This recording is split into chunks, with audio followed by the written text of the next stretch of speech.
In the hush of an August night in the year 30 before the Common Era, as the warm winds off the Mediterranean Sea whispered through the marble corridors of an Alexandria already mourning its fate, a queen prepared to meet her end, not with surrender but with sovereignty. Cleopatra VII Philopator, the last true pharaoh of Egypt, chose death over dishonor. Legend says she summoned an asp, a symbol of divine royalty, and let its venom carry her into eternity. But the truth, as always, is far richer and far more human than myth. For centuries, her name has shimmered in the space between history and fantasy. To some, she was a seductress who bewitched the most powerful men of Rome. To others, a cunning stateswoman fighting to preserve her kingdom against an empire that would swallow it whole. Yet few have paused to ask, what was Egypt like in her time? How did ordinary people live beneath the shadow of her crown? What gods did they pray to? What bread did they break? What songs did they sing as the Nile rose and fell? This is not merely the story of one woman. It is the story of a civilization at its twilight, ancient, resilient, layered with millennia of tradition, yet caught in the tides of a new world order. Cleopatra ruled not over the Egypt of the pyramids, but over a land transformed by Greek thought, Roman ambition, and Egyptian soul. Her capital, Alexandria, was a city of lighthouses and libraries, of scholars and sailors, where Egyptian priests debated philosophy alongside Greek astronomers and Jewish merchants traded papyrus for spices from India. She was born into a dynasty not of native pharaohs, but of Macedonian generals, descendants of Alexander the Great's companions, who had ruled Egypt for nearly 300 years. Yet Cleopatra was different. She was the first of her line to learn the Egyptian language. She styled herself as the living embodiment of the goddess Isis. She walked in the sandals of Ramses and Hatshepsut, even as Roman legions gathered at her borders. Her reign was a masterclass in survival. She navigated civil war, famine, betrayal, and exile. She bore children with two of Rome's most powerful men, Julius Caesar and Mark Antony, not out of passion alone, but as acts of statecraft. Every choice she made was a thread in a fragile tapestry, woven to keep Egypt independent for just a little longer.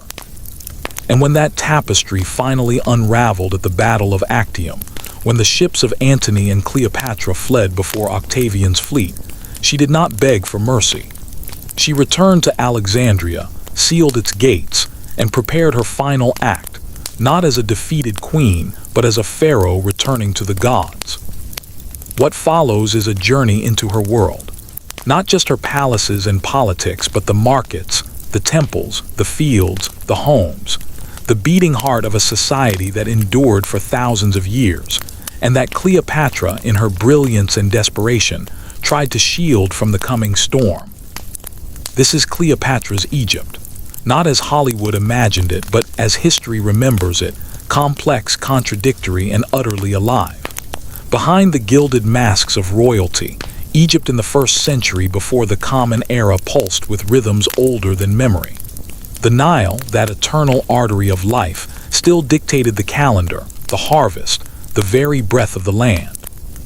Farmers rose before dawn to tend fields of emmer wheat and barley, their hands calloused from plows drawn by oxen, whose ancestors had trod the same mud since the time of the Old Kingdom. Children played near irrigation canals, chasing ibises or weaving lotus flowers into crowns, unaware that their world stood on the edge of vanishing, not with fire or flood, but with the quiet stroke of a Roman pen. In the villages along the riverbanks, life moved to the cadence of festivals honoring Osiris, god of the afterlife and resurrection, whose myth mirrored the annual flooding of the Nile. When the waters receded, leaving behind black, fertile silt, the people gave thanks with songs, processions, and offerings of bread, beer, and roasted fowl. Priests in white linen robes performed daily rituals in temples whose pylons bore the cartouches of long-dead kings, yet whose sanctuaries still echoed with chants in the ancient tongue. Even under Greek rule, the old ways held fast, because to abandon them was to risk the gods' wrath, and with it, the Nile's life-giving flood. Yet Alexandria, the city Cleopatra called home, was a different Egypt altogether. Founded by Alexander of Macedon 3 centuries earlier, it was a cosmopolitan marvel, a place where Egyptian, Greek, Jewish, Syrian, and Nubian voices mingled in the agora. Here, philosophy was debated in shaded colonnades, and engineers designed automata that poured wine at banquets. The great library, though diminished by fire and neglect by Cleopatra's time, still housed scholars who mapped the stars, dissected human anatomy, and calculated the circumference of the earth with astonishing precision. In this city of light and learning, Cleopatra did not merely rule, she participated. Fluent in at least 9 languages, she conversed with ambassadors without interpreters, a rarity among Hellenistic monarchs. She studied mathematics, astronomy, and medicine, and her court became a refuge for intellectuals fleeing Rome's growing authoritarianism. This duality between the timeless countryside and the forward-looking metropolis defined her reign. She understood that to be pharaoh, she had to be both. To the peasants, the living goddess Isis, daughter of the sky; to the diplomats and generals, a shrewd queen of a wealthy client kingdom. She minted coins bearing her image not as a Greek queen, but as an Egyptian sovereign, wearing the vulture headdress of Nekhbit, her eyes lined with kohl in the style of her ancestors. At the same time, she hosted lavish banquets where Roman senators reclined on couches, drinking Falernian wine from silver goblets, dazzled by her wit and charm. But charm alone could not stop the tide of history. Rome, once a distant republic, had become an empire in all but name. Its hunger for grain, gold, and glory made Egypt, the breadbasket of the Mediterranean, an irresistible prize. Cleopatra knew this. Every alliance, every child, every diplomatic overture was a barrier she erected against the inevitable. When Julius Caesar arrived in Alexandria in the year 48 before the Common Era, pursued by civil war, she did not see a conqueror. She saw an opportunity. Rolled in a carpet, according to one account, and smuggled into his presence, she presented herself not as a supplicant, but as a partner. From that meeting, a son was born, Caesarion, Little Caesar, whom she would later declare the true heir to both Rome and Egypt. Years later, after Caesar's assassination, she turned to Mark Antony, the fiery general who ruled the eastern Roman territories. Their bond was more than political. It was a fusion of 2 worlds. Together, they dreamed of a new order, an empire of the East, centered not in Rome but in Alexandria, where Greek, Egyptian, and Persian traditions would blend under their joint rule. They staged grand ceremonies in which Cleopatra appeared as Isis and Antony as Dionysus, distributing lands and titles in what became known as the donations of Alexandria. To Rome, it was treason. To Cleopatra, it was survival. But Octavian, Caesar's adopted son and Antony's rival, would not allow it. He painted Cleopatra as a foreign enchantress corrupting a Roman hero, stoking fears of Eastern decadence and female rule. Propaganda spread through the streets of Rome, caricatures of the queen as a serpent, a temptress, a threat to Roman virtue. The stage was set for war, not between armies alone, but between 2 visions of the future. When the fleets clashed at Actium, it was not merely a naval battle. It was the death rattle of an independent Egypt. Antony's ships, larger but slower, were outmaneuvered by Octavian's nimble vessels. Cleopatra, seeing the tide turn, made the fateful decision to retreat, to preserve what she could, even if it meant abandoning the fight. They fled to Alexandria, where for one final year they ruled a kingdom already lost. In those last months, Cleopatra prepared not for surrender but for legacy. She commissioned statues, sealed archives, and ensured her children were placed in positions of nominal power, even as Roman spies circled her palace. When Octavian's forces finally breached the city gates, she negotiated not for her life, but for her children's futures. Denied that, she chose the only path left to a pharaoh, to die on her own terms in her own land as her ancestors had taught. Her death marked more than the end of a dynasty. It marked the end of 3,000 years of pharaonic rule. Egypt became a province of Rome, its temples slowly repurposed, its language gradually replaced, its gods folded into the pantheon of a new empire. Yet the memory of Cleopatra endured, not because she was beautiful, though she may have been, but because she was relentless. In a world that demanded women be silent, she spoke. In an age that demanded Egypt bow, she stood. And in the silence that followed her passing, the Nile kept flowing, indifferent to crowns, indifferent to empires, carrying the dust of pharaohs toward the sea. Even after her death, Cleopatra's presence lingered in the stones of Alexandria and the whispers of the desert.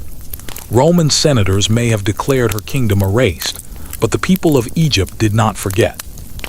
In the temples of Dendera and Philat, priests continued to carve her name in hieroglyphs alongside those of the gods, honoring her as a true daughter of Ra.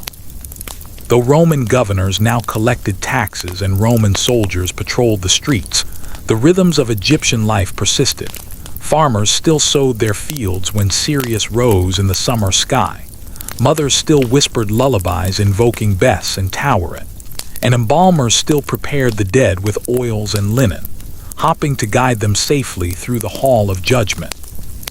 Yet change was inevitable. Under Roman rule, Egypt became the private treasury of the emperor, its grain feeding Rome's masses, its gold filling imperial coffers.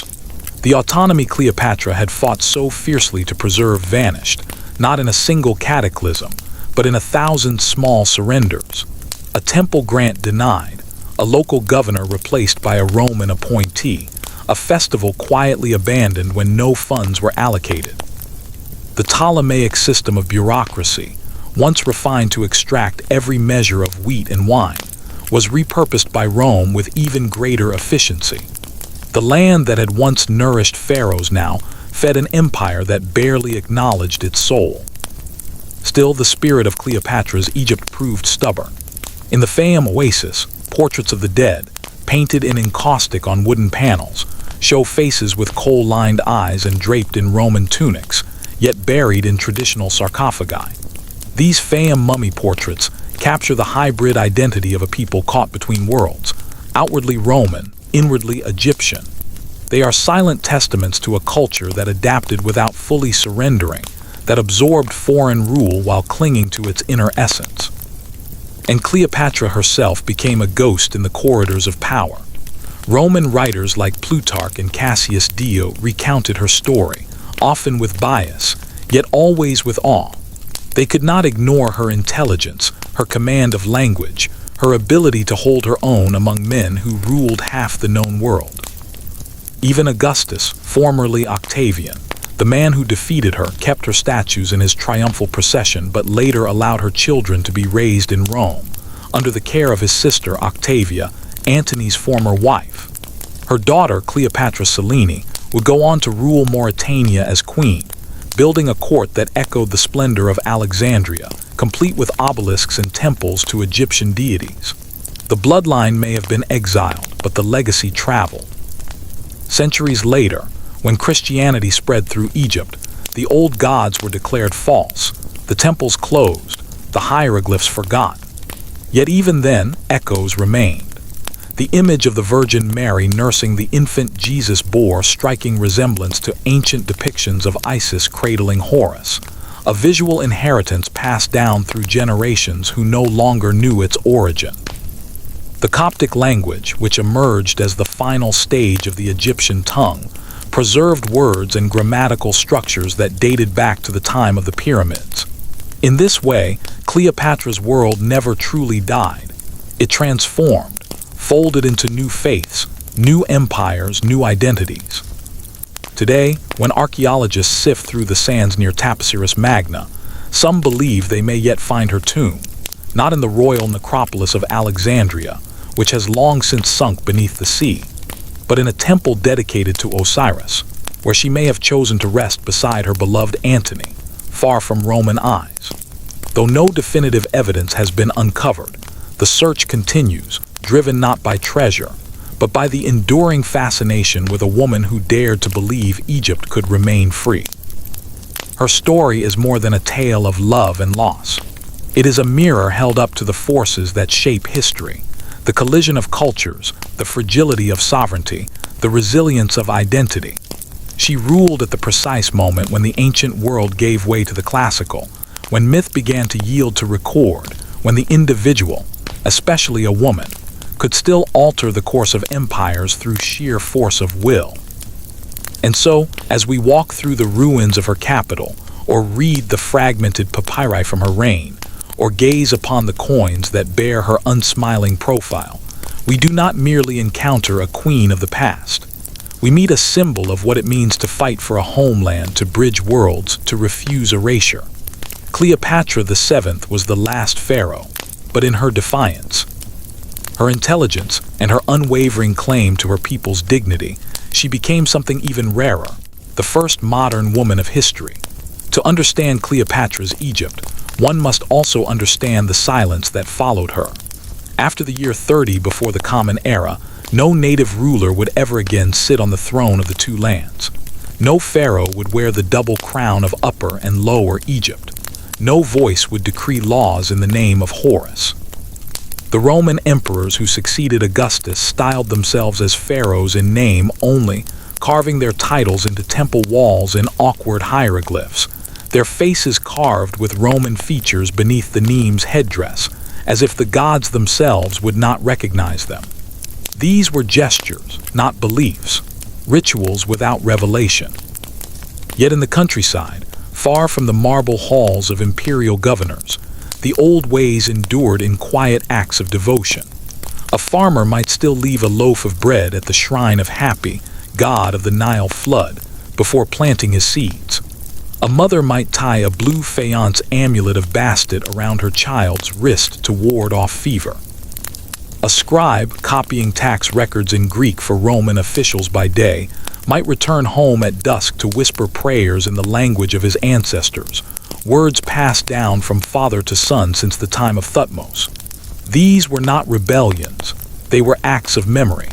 And memory, in a land as ancient as Egypt, was a form of resistance. The economy, too, bore the marks of Cleopatra's final stand. Under her rule, Egypt had been a sovereign power, its grain exports used as leverage in international politics.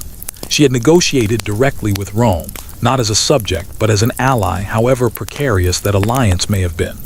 After her death, that leverage vanished. Egypt became the emperor's personal estate. Its harvests were shipped directly to Ostia, the port of Rome, to feed a population that had never seen the Nile. Famine in Egypt was no longer a matter of divine displeasure. It was a logistical concern for imperial administrators. The sacred link between the land, the river, and the ruler was severed. The pharaoh was no longer the mediator between heaven and earth. He was a distant figure in a city of 7 hills, worshipping gods who had never known the desert wind. Even the language began to shift. Greek, already dominant in administration since the time of Alexander, became the sole language of government under Rome. Demotic, the cursive script of everyday Egyptian, slowly faded from public use. By the 2nd century of the Common Era, it appeared only in religious texts or private letters, like a fading echo. Hieroglyphs, once the voice of the gods on temple walls, became ornamental, their meanings lost even to the priests who carved them. The last known hieroglyphic inscription dates to the year 394 of the Common Era, at the Temple of Isis on Philae Island. After that, silence. But before that final silence, there was a twilight, a long, slow dusk in which Egyptian, Greek, and Roman cultures braided together in unexpected ways. In the city of Oxyrhynchus, archaeologists have uncovered thousands of papyrus fragments, love letters, grocery lists, school exercises, magical spells. One child practices writing the Greek alphabet beside a drawing of Anubis. A woman writes to her brother asking him to send natron for mummification. And do not forget the myrrh. A soldier stationed in the eastern desert sends home a prayer to Serapis, a god invented centuries earlier by the Ptolemies to unite Greek and Egyptian worship. These fragments reveal a society not in collapse, but in conversation, with itself, with its past, with its conquerors. Cleopatra, had she lived to see it, might have recognized this world. She too was a synthesizer. She offered sacrifices to Apis bulls in Memphis while debating Stoic philosophy in Alexandria. She wore the diadem of a Hellenistic queen and the uraeus of a pharaoh. She spoke to Roman generals in Latin, to merchants in Aramaic, to her people in Egyptian, a language none of her predecessors had bothered to learn. In her, the contradictions of her age found harmony. She did not choose between Egypt and the wider world. She claimed both. And perhaps that is why her story refuses to fade. In an era when borders are redrawn by war and ideology, when identity is both weapon and shield, Cleopatra stands as a reminder that cultures are not pure, nor should they be. They are layered, contested, alive. She was not Egyptian in the way we think of nationality today. She was Macedonian by blood, Egyptian by choice, Hellenistic by education, and global by necessity. Her tragedy was not that she lost, but that the world she tried to build, a world where East and West could coexist as equals, was not yet ready to exist. Yet traces of that world remain. In the Coptic Christian liturgy, still chanted in churches along the Nile, the cadence echoes ancient Egyptian hymns. In the layout of medieval Islamic Cairo, the alignment of streets sometimes follows the grid of Roman-era settlements, which in turn overlay Ptolemaic foundations. Even the modern Egyptian flag bears the eagle of Saladin, a symbol of Arab sovereignty.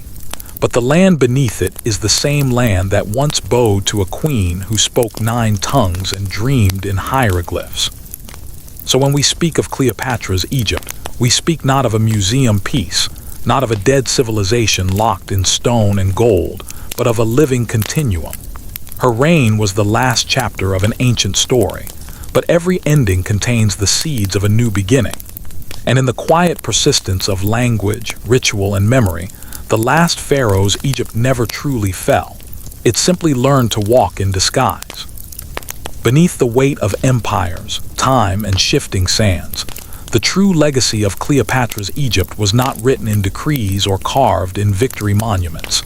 It was carried in the hands of potters, the voices of storytellers, and the daily rituals of ordinary people who never knew her face but lived in the world she tried to protect. Long after Roman legions marched through the streets of Thebes and Latin replaced Greek in official scrolls, the pulse of Egypt remained in the rhythm of the agricultural year, in the scent of myrrh burning at dawn, in the way a grandmother taught her granddaughter to grind malachite for eye paint, just as her own grandmother had done. In the villages along the Nile, the calendar still turned on festivals that predated Alexander, predated even the pyramids.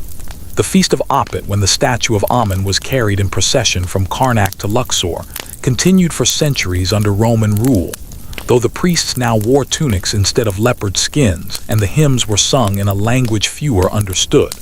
The people came anyway. They came because the gods were not abstractions, they were neighbors. Hathor was the lady of music and joy, invoked at weddings. Thoth was the scribe of the universe, called upon by students before exams. Bes, the dwarf god with a lion's mane, guarded the threshold of every home, his grotesque face painted on doorposts to scare away nightmares. These were not relics of a dead faith. They were living presences, as real as the sun that rose each morning over the eastern cliffs. And in this world of continuity, Cleopatra herself became a kind of folk memory. Not the Roman caricature of the seductress, but the wise queen who spoke the people's tongue, who honored the old gods, who stood against the tide of foreign domination. In later Coptic tales, she appears as a just ruler who built hospitals and canals, who punished corrupt tax collectors, who wept when the Nile flood was too low. These stories may not be historical, but they are true in spirit. They reflect what the people needed her to be, a symbol of dignity in the face of conquest. Even the landscape bore witness. The canals she ordered dredged to improve irrigation still carried water centuries later. The granaries she expanded to store surplus grain became models for Roman engineers. Her patronage of the Temple of Hathor at Dendera ensured its completion, a temple whose ceiling still maps the night sky with astonishing accuracy, where her image stands beside that of her son Caesarion, both making offerings to the gods as true pharaohs should. In these stones, she defied oblivion. Meanwhile, in Alexandria, the city she loved, change came faster. The great lighthouse, the pharaohs, still guided ships into harbor, though its flame burned under Roman watch. The Mauseon, the scholarly institution attached to the library, continued to attract thinkers, though its golden age had passed. Jewish communities thrived in their quarter, debating scripture in Greek and Aramaic. Egyptian priests taught sacred geometry to Roman initiates in hidden chambers beneath the Serapeum. Alexandria remained a crossroads, less brilliant than in its Ptolemaic prime, but still humming with the energy of exchange. It was in this city that the final transformation of Egyptian thought began, not through conquest, but through synthesis. The idea of a divine savior born of a virgin who dies and is resurrected had long been part of the Osiris myth. When Christianity arrived, it found fertile ground because it sounded familiar. Early Egyptian Christians did not see a break with the past, but a fulfillment. They called Jesus the new Horus. They painted him with the same almond eyes and serene expression as the child gods of old. Monasticism, which would flourish in the deserts of Egypt, echoed the ascetic traditions of temple priests who withdrew from the world to seek purity. Cleopatra could not have foreseen this, but she had prepared the soil. By insisting on the dignity of Egyptian tradition even while embracing the wider Mediterranean world, she created a cultural flexibility that allowed her people to absorb new ideas without losing their core. This was her quiet triumph, not in holding back Rome forever, but in ensuring that Egypt would not vanish when Rome came. And so, as the centuries rolled on, her name faded from official histories, replaced by emperors, saints, and caliphs. But her spirit lingered in the resilience of a civilization that had seen 30 dynasties rise and fall and still knew how to bend without breaking. When Arab armies arrived in the 7th century of the Common Era, they found a land that spoke Greek, worshipped Christ, and buried its dead with amulets shaped like the eye of Horus. That layered identity, forged in the crucible of Cleopatra's reign, was Egypt's true inheritance. Today, when a farmer in Aswan checks the water level of the Nile using methods unchanged since antiquity, or when a Cairo artisan molds glass in patterns inspired by Roman Egyptian designs, or when a schoolchild recites the name Cleopatra with a mix of awe and pride, the last pharaoh's world lives on, not in grand monuments alone, but in the quiet, unbroken thread of daily life, woven through language, land, and longing. For history does not end with the fall of a throne. It continues in the hands that plant the next seed, in the songs that outlive their singers, in the stories we tell to remind ourselves who we are. And in that sense, Cleopatra's Egypt has never truly ended. It waits, patient, enduring, eternal, beneath every footprint on the riverbank, beneath every star that reflects in the still waters of the Nile. In the stillness of the desert, where time seems to pool like water in an ancient cistern, the past does not lie buried, it breathes. Walk through the necropolis of Saqqara at dawn and you might hear it, the faint echo of chants once offered to Anubis, the rustle of linen wrappings in tombs that held not just bodies but hopes. By Cleopatra's time, this necropolis was already ancient, older than Rome, older than Athens, older than most kingdoms the world had ever known. Yet people still came here to bury their dead, still placed Shabti figurines in coffins, still inscribed the Book of the Dead on papyrus, even as Roman coins jingled in their purses. Tradition was not nostalgia, it was necessity. To die properly was to live forever, and that art had been perfected over millennia. Cleopatra understood this. She knew that to rule Egypt she had to honor its deepest truths, not merely as political theater but as sacred duty.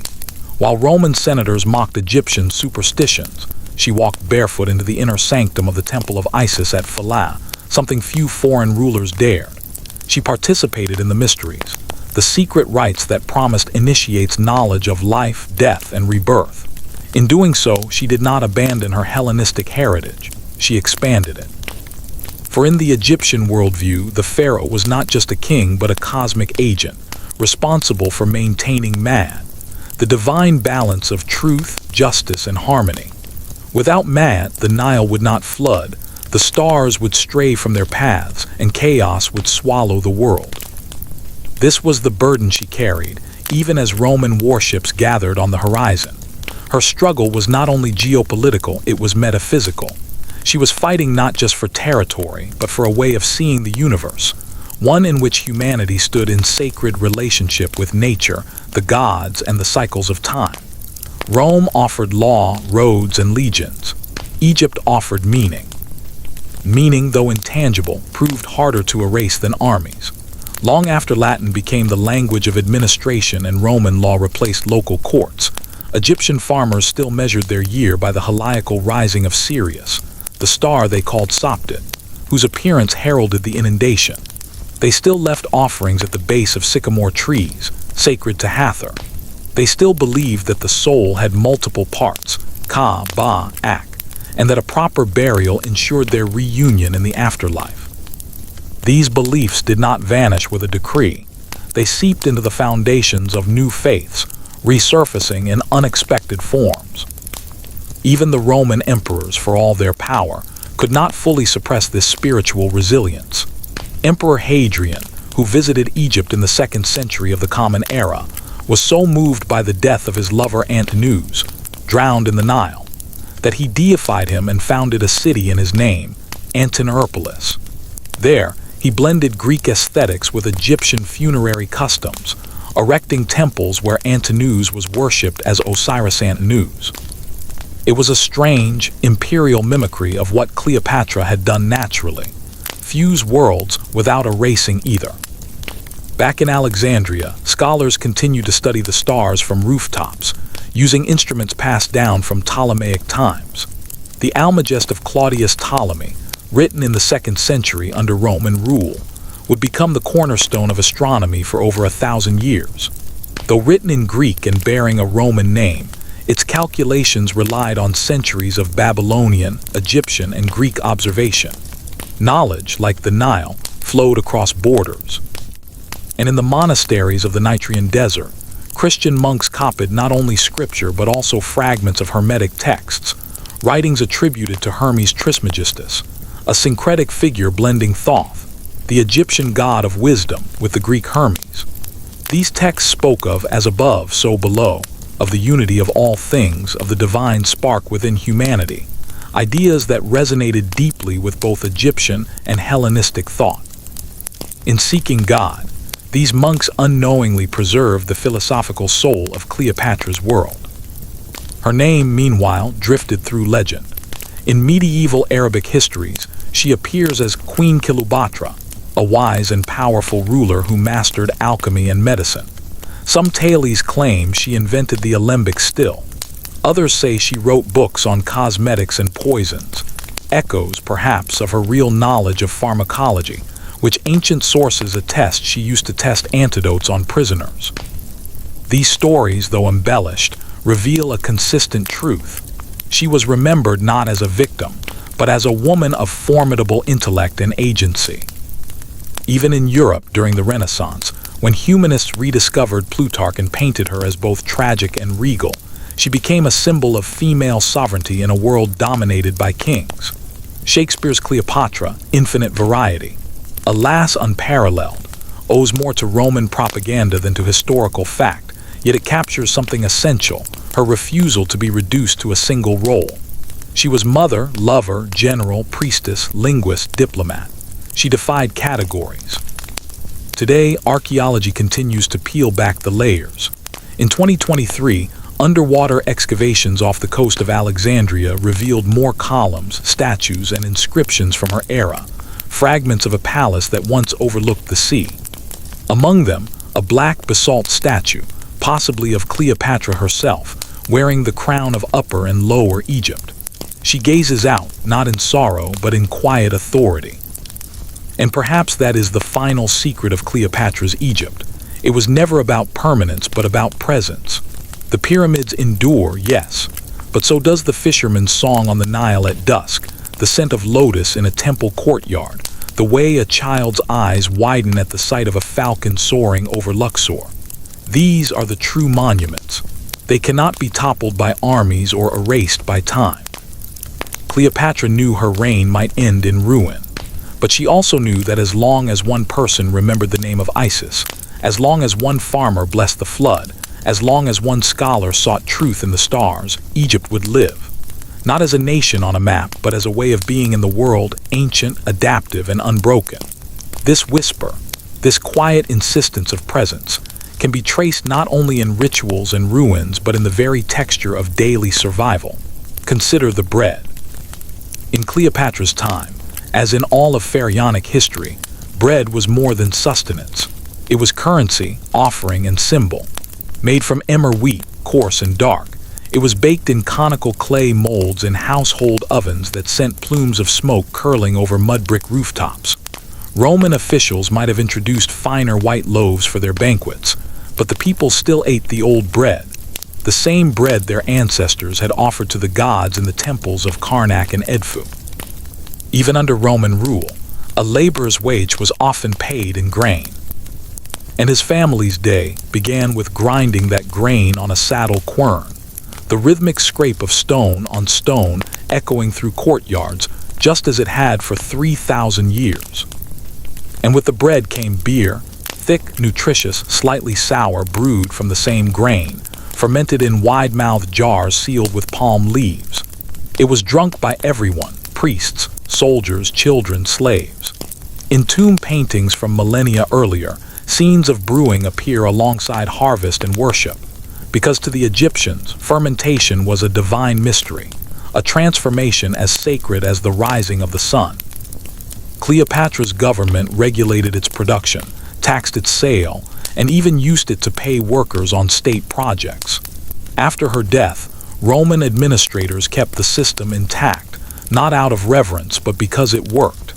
And in keeping it, they unknowingly preserved a thread of cultural DNA. Even clothing carried memory. Linen, woven from flax grown along the Nile, remained the fabric of choice, not because it was fashionable, but because it was practical in the desert heat and ritually pure. Priests wore only linen, never wool, which was considered unclean. Women draped themselves in sheath dresses that changed little in cut from the Old Kingdom to the Ptolemaic era. Cleopatra herself, in official reliefs, appears in the traditional calasyris gown, her shoulders bare, her waist cinched, her crown heavy with symbolism.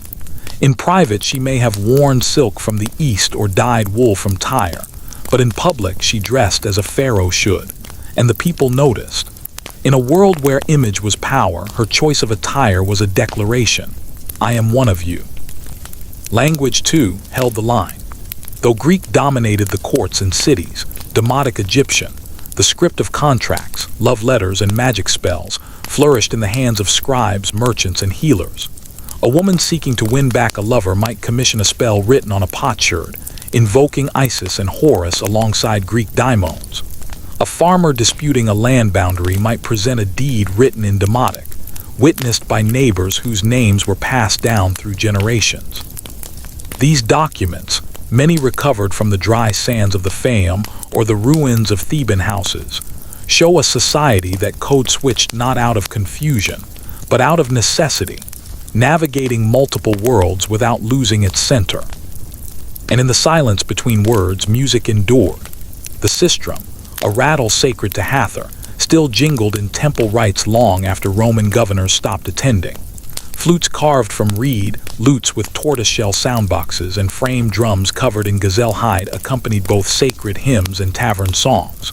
We do not know the melodies, but we know their purpose: to please the gods, to mark the seasons, to soothe the grieving. Music, like the Nile, flowed through every layer of life. Cleopatra, ever the strategist, understood the power of these symbols. She did not merely adopt Egyptian customs, she revitalized them. She restored temples neglected by her predecessors. She sponsored festivals that brought thousands into the streets in joyous procession. She ensured that her son Caesarion was depicted in temple reliefs making offerings to Amun-Ra, just as Ramses II had done. These were not empty gestures.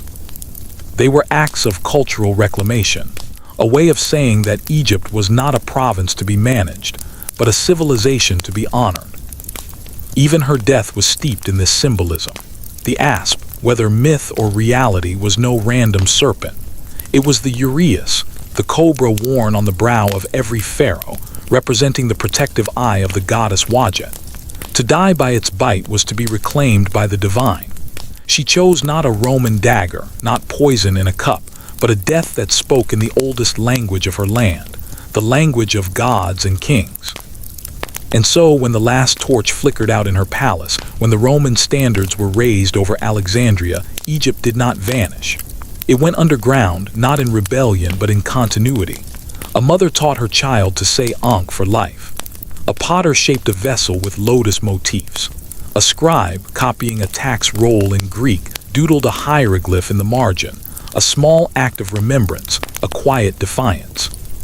Centuries later, when the Arab traveler Ibn Battuta visited Egypt in the 14th century of the Common Era, he noted that the peasants still sang songs to the Nile, still believed in jinn that dwelled in ancient tombs, still used amulets inscribed with strange signs they no longer understood but trusted nonetheless.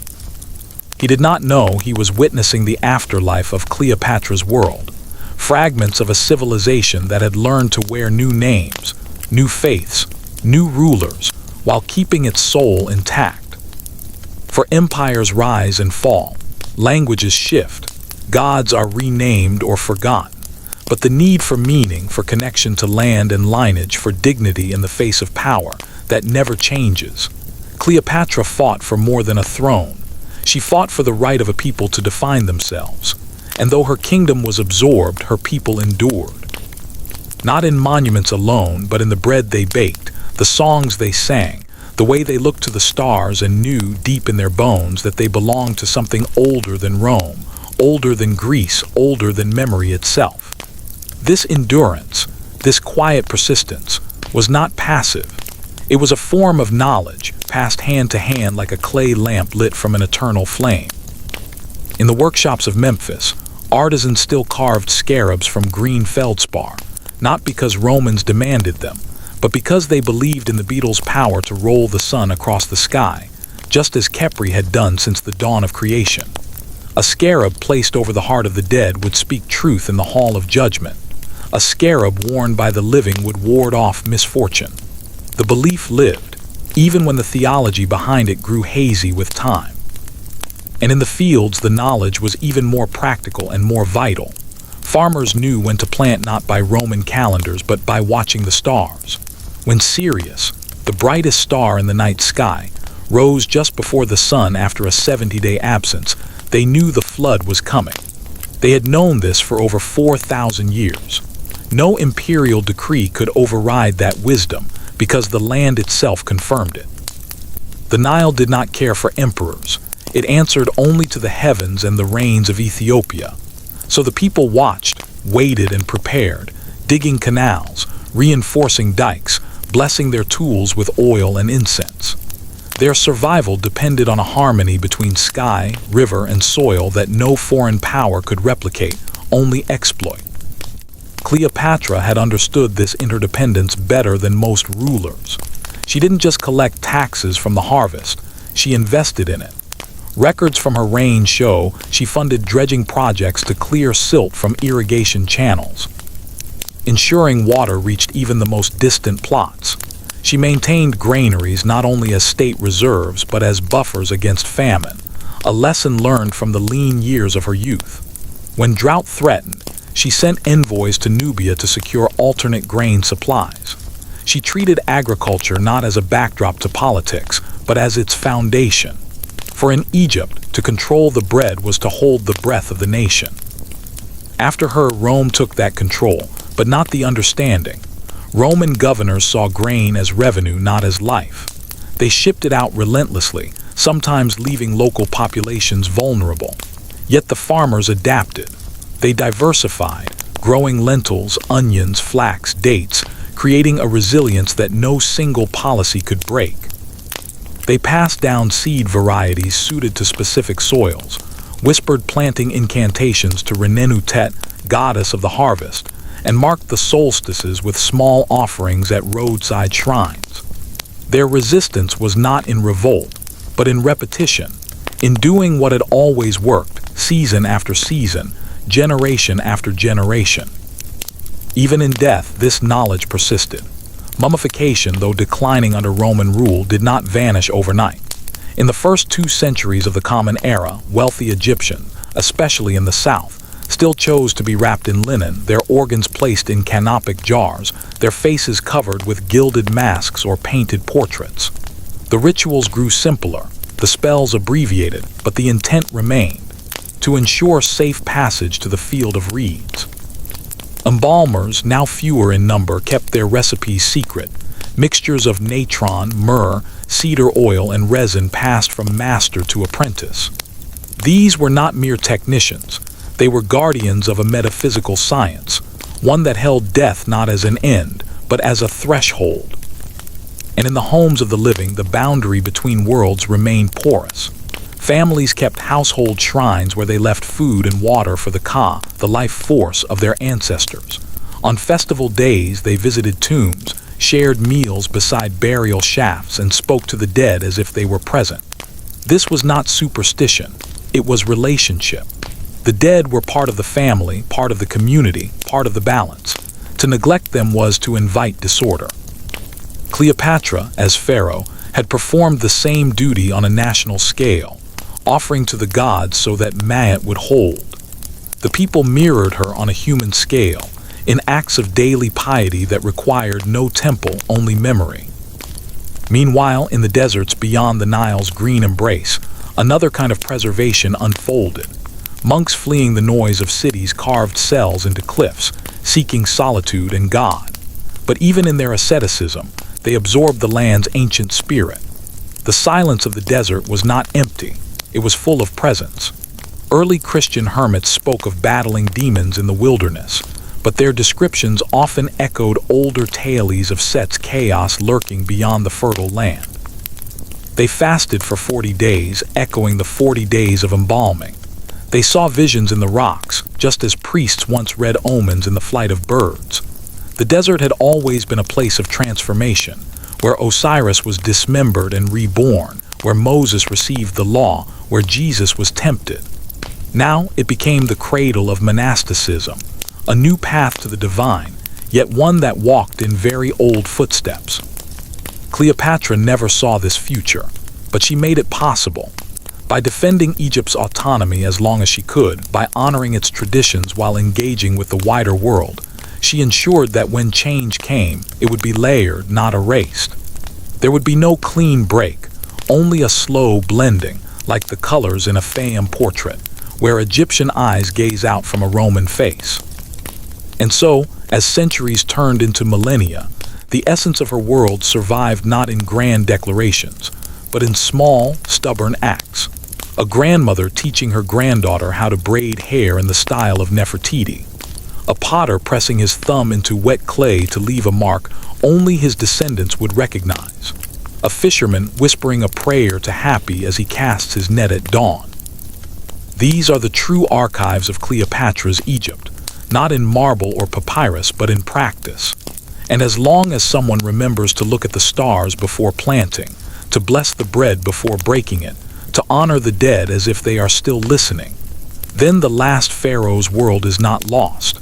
It is simply waiting to be recognized, again and again, in the ordinary miracles of daily life. This recognition lives in the smallest details, the kind history rarely records, but that shape a civilization more than any battle or treaty. Take the scent of Kaifi, for instance, a sacred incense blended from 16 ingredients: myrrh, cinnamon, honey, wine, juniper berries, and more, burned in temples at dusk to carry prayers to the gods. Recipes for Kaifi were inscribed on temple walls as early as the New Kingdom, and by Cleopatra's time, the formula had become both ritual and remedy. Physicians prescribed it for asthma and insomnia. Priests lit it to purify the air before ceremonies. Even under Roman rule, when temple revenues dwindled, local communities pooled resources to keep the Kaifi burning. The smoke was more than aroma, it was continuity, a fragrant thread linking the present to a past so deep it felt eternal. Or consider the mirror. In Cleopatra's era, mirrors were not glass but polished bronze or silver, often shaped like the sun disk of Ra or the protective eye of Horus.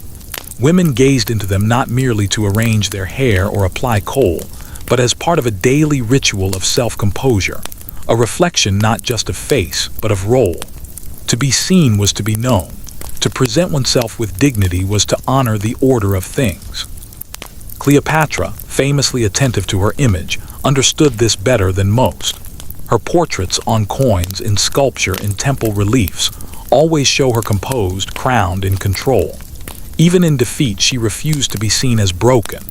And the women of Egypt, from noblewomen in Alexandria to weavers in Aswan, carried that same quiet insistence, that how one appears in the world matters, because appearance is a form of truth.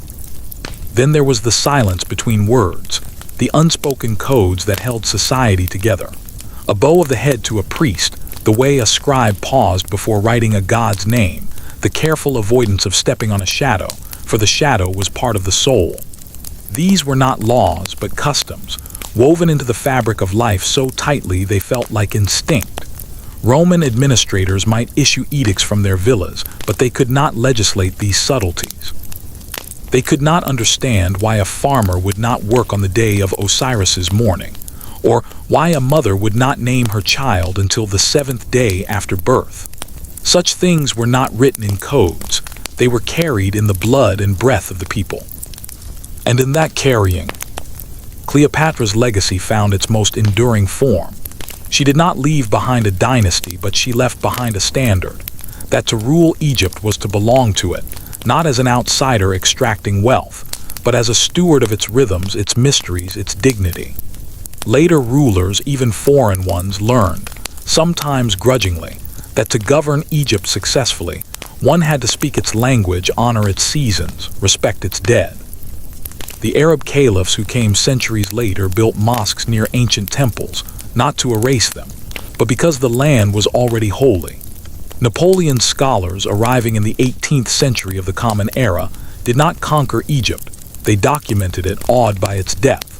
And when modern Egyptians fought for independence in the 20th century, they reached back past the Ottomans, past the Mamluks, past the Romans, to the pharaohs, to Cleopatra, as symbols of self-determination. Even today, in the heart of Cairo, a statue of Cleopatra stands, not in Roman robes, but in the traditional Nemes headdress and uraeus, holding the ankh, the symbol of life. It is a reclamation, a correction. For too long, the West told her story as one of seduction and downfall. But in Egypt, she is remembered differently, as a scholar, a strategist, a patriot. Schoolchildren learned that she spoke the language of her people when her ancestors would not. That she defended her country until her last breath.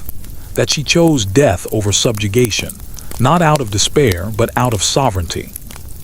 And perhaps that is the final truth of Cleopatra's Egypt, secrets of the last pharaoh. The greatest secret was not hidden in tombs or scrolls.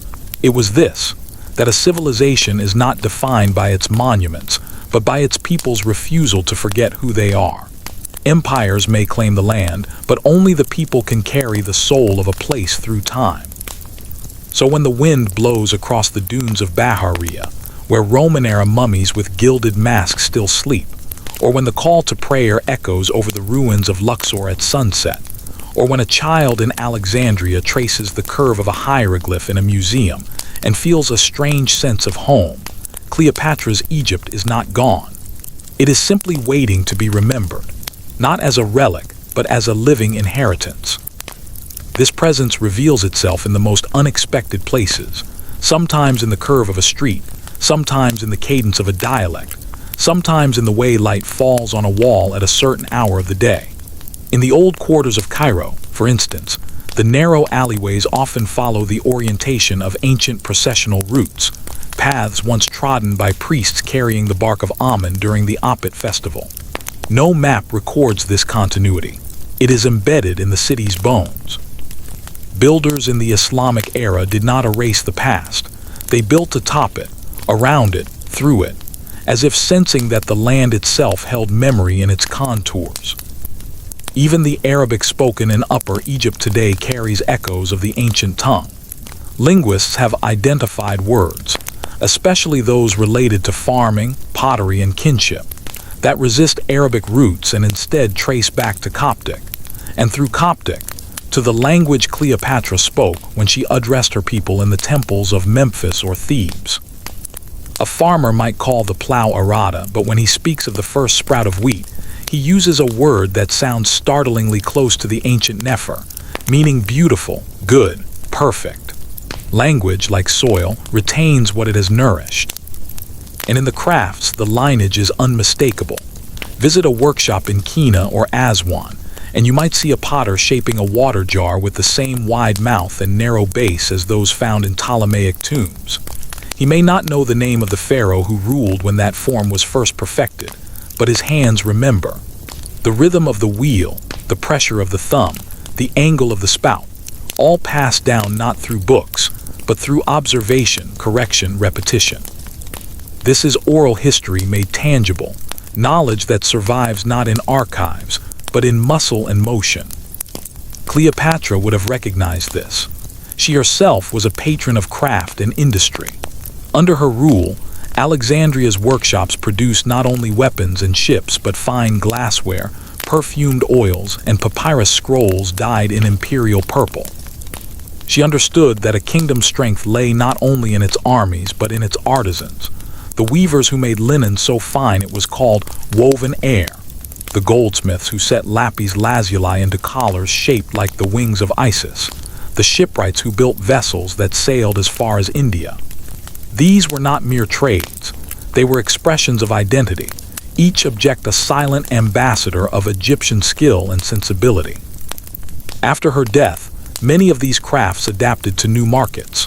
Roman elites coveted Egyptian alabaster jars, mummy portraits, and exotic spices. Jewish merchants in Alexandria exported natron and papyrus across the Mediterranean. The demand changed, but the hands remained the same. Hands that knew how to coax beauty from earth, stone, and fiber. And in that constancy, a kind of quiet resistance flourished. The refusal to let skill be reduced to commodity, to let art become mere export. Even in religion, transformation was not erasure. When Christianity took root, it did not arrive as a foreign invader, but as a seed finding fertile ground in a land already steeped in resurrection myths. The story of Osiris, murdered, dismembered, reassembled by Isis, and reborn as Lord of the afterlife, resonated deeply with the tale of Christ. Early Egyptian Christians saw no contradiction in venerating Mary as Theotokos, God-bearer, while their grandmothers had called Isis, Mother of God. The iconography shifted, but the emotional architecture remained. A divine mother, a miraculous child, a promise of life beyond death. Cleopatra, had she lived to see it, might have found this synthesis familiar. She had spent her life bridging worlds, honoring Dionysus in Greek festivals while making offerings to Hathor in Egyptian temples, bearing children with Roman fathers while nomming them in the tradition of pharaohs. She knew that identity was not a fortress to be defended, but a river to be navigated, sometimes narrow, sometimes wide, always flowing. And so, as centuries passed, Egypt absorbed Islam not as a rupture but as another layer. The crescent moon rose over temples that had once housed statues of Horus, but the call to prayer carried the same solemnity as the temple hymns it replaced. The Sufi mystics who wandered the desert spoke of divine love in ways that echoed the ancient hymns to Amen. You are hidden, yet your name is praised in every land. The past was not denied, it was translated. Today, when an Egyptian grandmother tells her grandchild to eat your bread, it is a gift from the Nile. She speaks a truth older than empires. When a fisherman in Rosetta checks the current before casting his net, he follows knowledge passed down since the time of the pyramid builders. When a poet in Alexandria writes of love as a force that defies borders and time, he channels the same spirit that once moved a queen to stake everything on a dream of unity. Cleopatra's Egypt was never just a place on a map. It was, and is, a way of seeing the world, as interconnected, cyclical, sacred. The flood comes, the crops grow, the stars return, the soul journeys. Nothing is truly lost, everything transforms. And so, in the end, the last pharaoh did not fail. She planted a seed in the deepest soil of human memory, the belief that a people can outlive their conquerors, not by force, but by fidelity to who they are, not by shouting, but by continuing. This breath moves through time not as a shout, but as a whisper carried on the rustle of papyrus, the clink of a bronze mirror, the soft thud of bare feet on sun-baked clay. It is in the way an elderly woman in a village near Esna still sweeps her threshold each morning with a bundle of palm fronds, not just to clear dust, but to sweep away misfortune, a practice her great-grandmother learned from hers, stretching back through generations who never knew a world without ritual woven into routine. Even the silence holds memory. In the cool dimness of a rock-cut tomb in the Valley of the Nobles, where paint still clings to walls depicting banquets and harvests, the air feels thick with presence. These were not just burial chambers. They were eternal homes, furnished with scenes of life so vivid they were meant to sustain the soul forever. A painted loaf of bread, a jar of wine, a dancing girl with castanets. These were not decorations, but provisions. And the people who commissioned them believed with absolute certainty that the image was as real as the thing itself. This was the Egyptian magic, not illusion but invocation. To name it, to depict it, was to make it so. Cleopatra inherited this worldview. She did not merely rule a territory, she sustained a cosmos. Every decree she issued, every temple she entered, every offering she made was part of a sacred contract with the universe. If the pharaoh upheld truth, balance, order, then the stars would keep their courses, the Nile would flood, and the dead would find peace. If she failed, chaos would seep in like floodwaters through a broken dike. This was not metaphor. It was physics, theology, and governance rolled into one. And so, even in her dealings with Rome, a power that saw the world as something to be conquered and catalogued, she spoke a different language. When she sailed to meet Mark Antony on the Cydnus River, her barge was not just a display of wealth. It was a floating temple. Purple sails, silver oars, incense burning in golden censers, attendants dressed as nymphs and cupids. It was theater, yes, but also theology. She presented herself not as a client queen, but as Aphrodite come to earth, as Isis incarnate. Antony, steeped in Greek myth, understood the code. To the Romans, it was decadence. To Egyptians, it was legitimacy. After her, no one spoke that language with the same fluency. Roman emperors wore the pharaoh's crown in stone carvings, but they did not fast before temple rites. They did not learn the hymns. They did not believe the Nile listened. And slowly, the connection frayed, not with a snap, but with neglect, like a rope left in the sun until it crumbles to dust. Yet the people kept the rope alive, strand by strand. In the 3rd century of the Common Era, when Christianity was still new, a scribe in Oxyrhynchus wrote a letter to his brother. "Send me the book of Thoth, for I have need of its wisdom." Whether he meant a hermetic text, a magical spell, or an ancient treatise on healing, we cannot know. But the invocation of Thoth, god of writing and secret knowledge, shows that the old names still held power. Even as churches rose, the libraries of the mind remained stocked with older volumes. And in the desert monasteries, where silence was a path to God, the monks unknowingly echoed the temple priests of old. They copied texts by lamplight just as scribes had done in the House of Life. They fasted, prayed, and sought visions, practices not so different from the initiates who once spent nights in the sanctuary of Serapis, waiting for dreams from the gods. The names changed, Christ instead of Osiris, Michael instead of Horus, but the human hunger for the unseen remained the same. Cleopatra's true triumph was not in delaying Rome's conquest, but in ensuring that when Egypt fell, it would not disappear. She gave her people a final, full expression of their identity at the highest level of power, so that even in subjugation, they would remember what they had been. She was the last pharaoh, yes, but she was also the last mirror held up to a civilization at its most self-aware. Centuries later, when Napoleon's scholars arrived with measuring tapes and sketchbooks, they were stunned by what they found. A land where the past was not buried but built upon. Temples became churches, churches became mosques, yet the original stones remained, their carvings still legible beneath layers of plaster and paint. The Egyptians had not torn down their history. They had folded it into their present, like a letter kept in a family chest, read and reread across generations.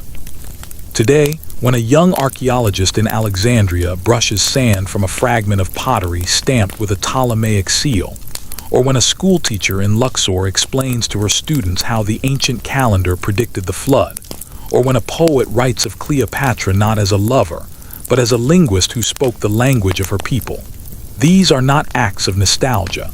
They are acts of reclamation. For the story of Cleopatra's Egypt was never truly about one woman. It was about a civilization that endured not because it was unchanging, but because it knew how to change without losing its soul. It absorbed Greeks, Romans, Arabs, Turks, and still called the Nile its mother. It adopted new gods, new scripts, new laws, and still whispered the names of Isis and Osiris in times of need. And so, as the sun sets once more over the western cliffs of Thebes, casting long shadows over tombs that have watched empires rise and fall, the land does not mourn. It waits, it remembers, it endures. Because Egypt was never just a kingdom. It was a covenant, with the river, with the sky, with time itself. And covenants once made are not so easily broken. This covenant was written not in ink, but in mud, the rich black silt left behind when the Nile retreated from its banks. Each year, as the floodwaters receded, farmers walked barefoot through the soft earth, testing its consistency with their toes, knowing by feel whether the coming season would bring abundance or hunger. This knowledge was not taught in schools. It was absorbed through skin, through generations of hands pressing seeds into soil that had fed pharaohs, priests, and paupers alike. The Romans could impose taxes, redraw boundaries, and rename cities, but they could not command the river. And so, in the most fundamental sense, Egypt remained ungovernable. It answered only to the rain in the Ethiopian highlands and the stars in the southern sky. Cleopatra knew this better than any foreign ruler ever could. She did not merely collect grain, she listened to the land. When drought threatened in the year 43 before the Common Era, she opened state granaries not just to feed the cities, but to sustain the villages, ensuring that the agricultural cycle would not break. She understood that if the farmer starved, the kingdom starved. If the temples received no offerings of bread and beer, the gods would withdraw their favor. If the people lost faith in chaos would follow. Her governance was not extractive, it was reciprocal. She gave so that Egypt would give in return. After her, that reciprocity faded. Rome saw Egypt as a machine for producing grain, not as a living body with breath and pulse. Yet the land, in its quiet way, resisted. When overtaxation led to abandoned fields, nature reclaimed them. Reeds grew where wheat once stood, and ibises nested in crumbling irrigation channels. The people adapted as they always had. Some moved to cities, others turned to fishing or weaving. Still others joined monastic communities where survival was shared, not hoarded. They did not revolt with swords, they withdrew with silence, a silence so complete it left Roman officials baffled. The Egyptians obey, one governor wrote, but they do not submit. That distinction was everything. And in that space between obedience and submission, culture survived. A child might learn Latin to pass an imperial exam, but at home, she heard lullabies in Coptic that traced their melody back to temple hymns. A craftsman might carve Roman eagles for a legionary's tomb, but on his own doorpost, he painted the eye of Horus in ochre and charcoal. These were not contradictions. They were strategies of continuity, ways of holding two worlds in one hand without letting either fall. Even time itself was measured differently. While Roman officials marked years by the reign of emperors, the 5th year of Augustus, farmers still counted by the cycles of the Nile, Akhit the inundation, Perit the growing season, Shemu the harvest. These were not abstract divisions, they were lived realities. In Akhit, the land disappeared under water and people fished from rooftops. In Perit, they planted with songs to happy. In Shemu, they threshed grain under the scorching sun, their backs bent like the hieroglyph for to endure. This calendar was not written on stone. It was written on the body, on the skin browned by labor, on the calluses of hands that never stopped working. Cleopatra honored this rhythm. Coins from her reign show her not only as Isis, but also as Demeter, the Greek goddess of grain, proving she spoke the language of both her Egyptian and Hellenistic subjects. She knew that to feed a people was to hold their loyalty, but to understand how they fed themselves was to earn their trust. And trust, once given, outlasted empires. Centuries later, when Arab travelers described the fertility of Egypt, they marveled not at its monuments, but at its productivity. "The Nile gives more than it takes," wrote one. They saw a land where one grain of wheat could yield 300, a miracle of nature, yes, but also of human care. That care was the legacy of a civilization that had learned over 5,000 years how to partner with the river rather than dominate it. Even today, in the age of dams and diesel pumps, the old wisdom lingers. Farmers in the Delta still watch the stars before planting. Elders warn against cutting certain trees, saying the jinn that live in them will bring bad luck, an echo of the ancient belief that every tree housed a ba, a soul. Women in rural villages still use coal not just for beauty, but because it cools the eyes and keeps away the evil glance. A practice older than Cleopatra, older than the pyramids. And in Alexandria, where her palace once stood beneath the waves, divers recover statues of Isis, coins bearing her profile, fragments of black basalt inscribed with decrees in Greek and Egyptian. Each artifact is a voice from the deep saying, "We were here. We mattered. We chose how we would be remembered." For Cleopatra's Egypt was never about permanence in stone. It was about presence in practice. It lived in the woman who grinds grain at dawn, in the boy who skips stones across the canal, in the elder who tells stories under a fig tree at dusk. It lives in the refusal to let the past become a museum piece. Instead, it is carried forward, reshaped, reimagined, but never abandoned. And so, as long as the Nile flows, as long as someone looks to the stars and knows when to plant, as long as a mother whispers an old name to her child in the dark, Cleopatra's world is not lost.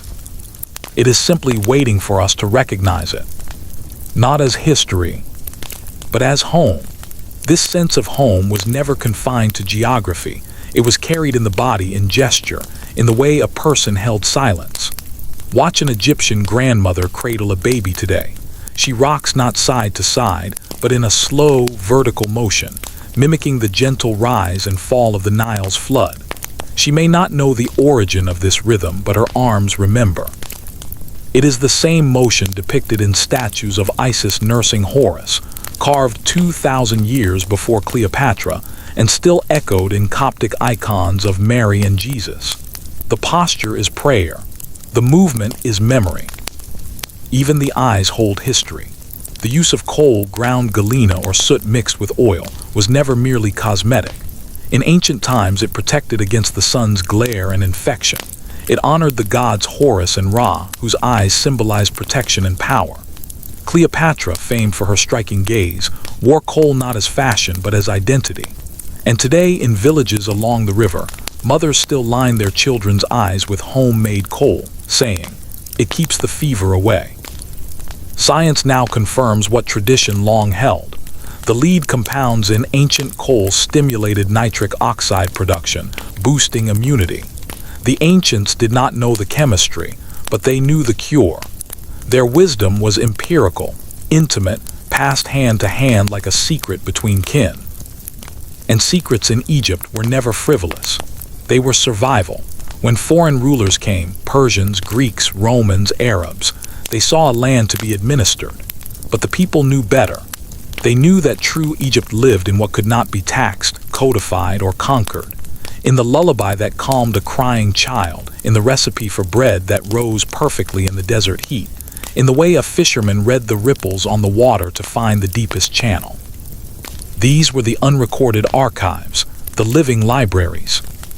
Cleopatra, uniquely among Hellenistic rulers, sought entry into these hidden chambers. She did not just speak Egyptian, she spoke with Egyptians. She walked among them during festivals, not on a raised dais but in the crowd, veiled perhaps, but present. She listened. And in listening, she learned what no Roman ever could, that to rule Egypt was to be woven into its daily fabric, not draped over it like a banner. After her, that intimacy vanished. Emperors ruled from Rome, then Constantinople, then Damascus, then Istanbul, each farther from the Nile's pulse. Yet the people kept their inner compass. When Christianity arrived, they did not discard their worldview, they translated it. The resurrection of Christ mirrored the rebirth of Osiris. The Holy Family's flight into Egypt was not just a biblical episode, it became a national myth, proof that the land was chosen, protected, sacred. Churches were built over temples not to erase them, but to sanctify the same ground. The divine had always dwelled here, only the name had changed. Later with Islam, the pattern repeated. The call to prayer echoed the temple hymns at dawn. The veneration of saints mirrored the cults of local deities, Sheikh Shadhili in the desert like Set in the Red Lands, Sayyida Zainab in Cairo like Isis in the marshes. The architecture adapted, domes instead of pylons, minarets instead of obelisks, but the orientation remained, toward the sacred, toward the unseen. Cleopatra would have understood this fluidity. She herself was a master of translation, not just of language, but of meaning. She appeared as Aphrodite to Greeks, Isis to Egyptians, a queen to Romans. She did not see these as masks, but as facets of a single truth, that power must speak the language of those it seeks to lead.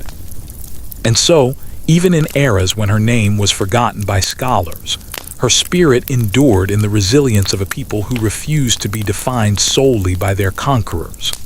Under Ottoman rule, when Egypt was a province of an empire that stretched to the Balkans, local poets still sang of the Nile as a mother, of the land as a bride.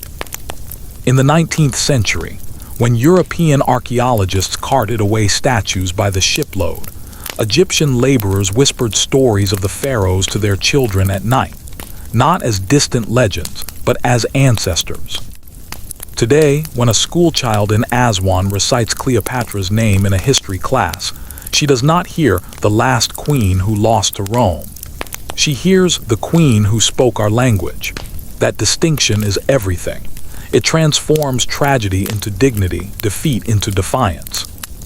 For the true secret of Cleopatra's Egypt was never in her alliances or her death. It was in her insistence that a ruler must belong to the people, not the other way around. And because she embodied that truth at the highest level, she gave her civilization one final, full breath before the long night of foreign rule. That breath did not vanish. It passed into the wind that sweeps the dunes of Siwa, where Alexander once sought the oracle of Amun. It flows in the irrigation canals of the Fayum, where Ptolemaic engineers once worked. It echoes in the laughter of children playing near the ruins of Karnak, who climb on fallen columns as if they are part of the landscape, which of course they are. Egypt was never a relic to be preserved. It was a river, always moving, always renewing, always carrying the past into the future. That whisper now lives in the hands of those who rebuild what time and conquest have fractured, not with grand declarations, but with quiet acts of restoration. In a small workshop near Luxor, a conservator gently brushes dust from a fragment of painted plaster depicting Cleopatra offering lotus blossoms to Hathor. The colors are faded, but the gesture remains, palms upturned, eyes lowered in reverence. The conservator, a young Egyptian woman trained in both modern chemistry and ancient iconography, knows this is more than art, it is a covenant. She mixes pigments using recipes copied from temple inscriptions, not because she worships Hathor, but because she honors the hands that first mixed them. In her care, the past is not frozen. It is tended like a garden. And gardens, too, carry memory. In the courtyards of old Cairene houses, you will still find sycamore fig trees, sacred to Hathor since the age of the pyramids. Their broad leaves offer shade. Their fruit feeds the poor. No law mandates their planting, yet they persist, tended by generations who may not know the goddess's name but feel her presence in the rustle of leaves at dusk. Cleopatra would have recognized this tree. She likely walked beneath its branches in the gardens of her palace, perhaps even left an offering at its roots. Today, a child climbs its limbs, unaware that the same tree once shaded queens and priests, but the connection remains, root to branch, past to present. Even the stars keep watch. On clear nights in the western desert, far from city lights, the sky blazes with the same constellations that guided Egyptian priests in their observations of cosmic order. The belt of Orion, associated with Osiris, still rises in the east. Sirius, Isis, still heralds the flood. Modern astronomers may speak of light years and red giants, but for the Bedouin who navigate by these stars, the old names endure. They call Sirius Al-Shira, a word that echoes the ancient Soptit. Language shifts, but the sky does not. And in that constancy, a kind of faith survives, not necessarily in gods, but in pattern, in promise, in the reliability of return. Cleopatra, an avid student of astronomy, held court with scholars who mapped these heavens from the terraces of the Library of Alexandria. She knew that to understand the stars was to understand time, and to understand time was to govern wisely. She aligned her reign with celestial events. Births, deaths, coronations were timed to auspicious conjunctions. This was not superstition. It was statecraft woven with cosmology. After her, Roman emperors marked time by their own births and victories. But the people kept counting by the stars, because the stars did not lie. They did not conquer. They simply were. And in being, they offered a different kind of power, one that could not be seized, only witnessed. This power lives on in the annual Wafa el-Nil festival, still celebrated in parts of Egypt today. Though now often framed as folklore, its roots are ancient, a joyous giving of thanks to the Nile for its life-giving flood. Boats are decorated with flowers, songs are sung, and children toss petals into the water. Few participants know they are echoing rituals performed for millennia in temples from Elephantine to Memphis, but the impulse is the same. Gratitude to the river that makes life possible. In this act, Cleopatra's Egypt is not remembered, it is practiced. Even in exile, the spirit traveled. When Cleopatra's daughter, Cleopatra Selene, was taken to Rome as a child, she carried more than royal blood, she carried memory. In Mauritania, where she later ruled as queen, she built a capital, Caesarea, adorned with Egyptian motifs, obelisks, sphinxes, temples to Isis. Coins from her reign show her wearing the crescentan disc crown of Isis, just as her mother had done. She did not forget. And in not forgetting, she planted seeds of Egypt in foreign soil, proof that a culture can survive not only under occupation, but in diaspora. Today, that diaspora continues. In neighborhoods from Brooklyn to Berlin, Egyptian immigrants teach their children to say Salam Alaikum and Ankh Wejaseneb, peace be upon you, and life, prosperity, health. They cook malakia the way their grandmothers did, with garlic and coriander, served with bread torn by hand. They name their daughters Nefertari, their sons Amr, bridging millennia with a single syllable. They may live in concrete apartments far from the Nile, but they carry the river in their speech, their food, their dreams. And in Egypt itself, the return is quiet but constant. Young filmmakers shoot documentaries about forgotten temples. Musicians blend the ney flute with electronic beats, creating soundscapes that feel both ancient and new. Poets write verses where Cleopatra walks through modern Cairo, her sandals clicking on pavement, her eyes seeing both past and present. She is no longer just a figure of history. She is a mirror, a muse, a measure of what it means to belong. For belonging, in the end, is the heart of Cleopatra's legacy. She belonged to Egypt in a way her ancestors never did. She chose it. She learned it. She died for it. And in doing so, she gave her people a final, unshakable truth, that a land is not defined by who rules it, but by who loves it enough to speak its name in its own tongue.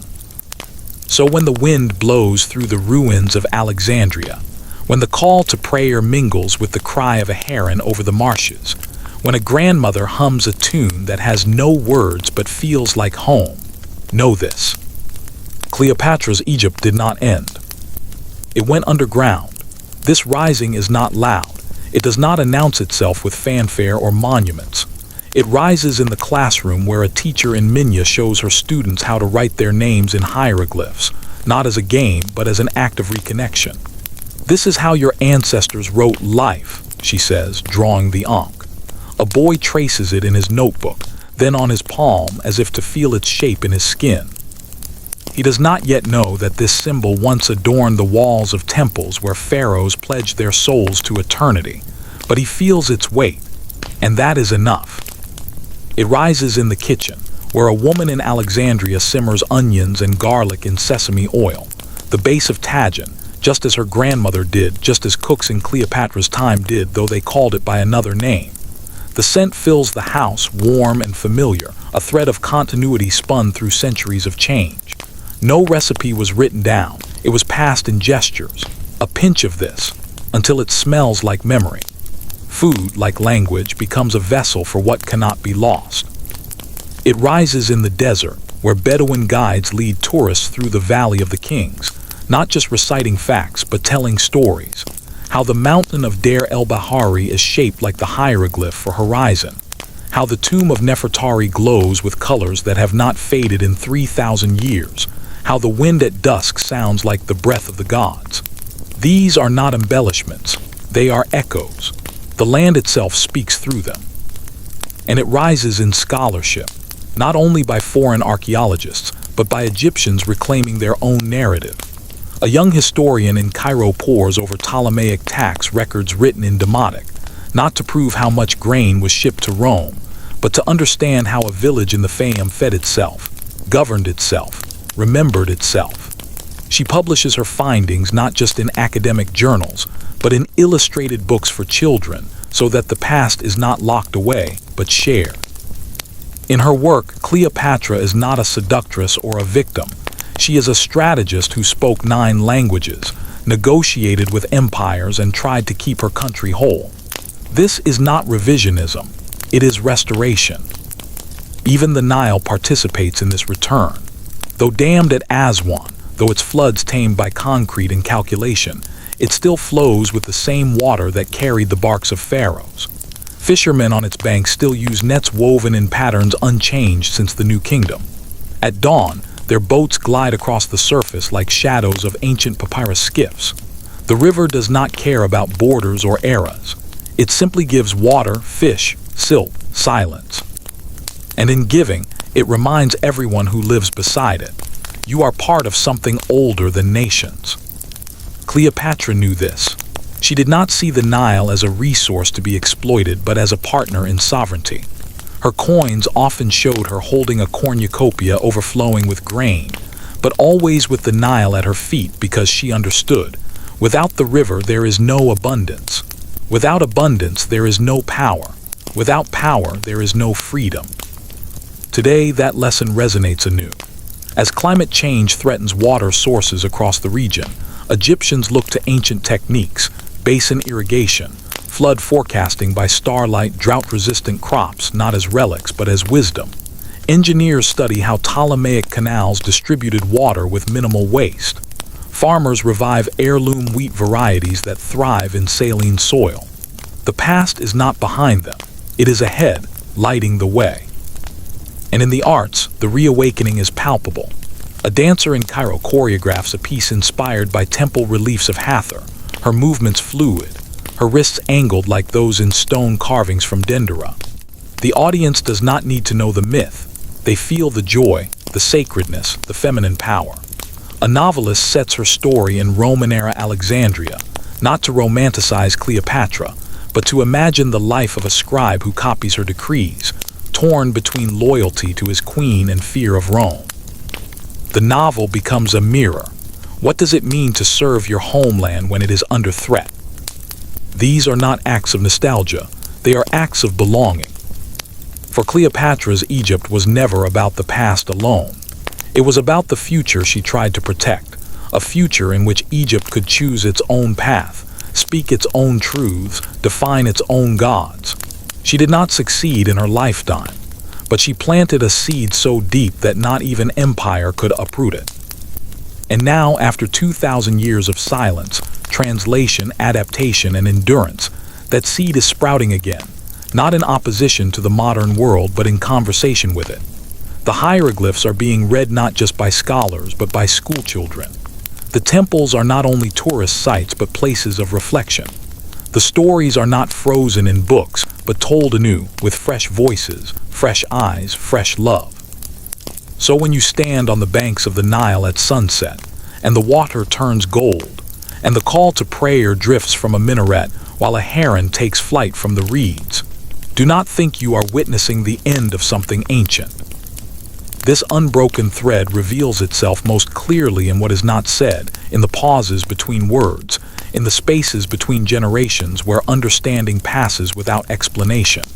A father in Aswan shows his son how to tie a fishing net, his fingers moving in a pattern older than writing. He does not say, "This is how we have always done it." He simply does it, and the boy watches, mimics, learns.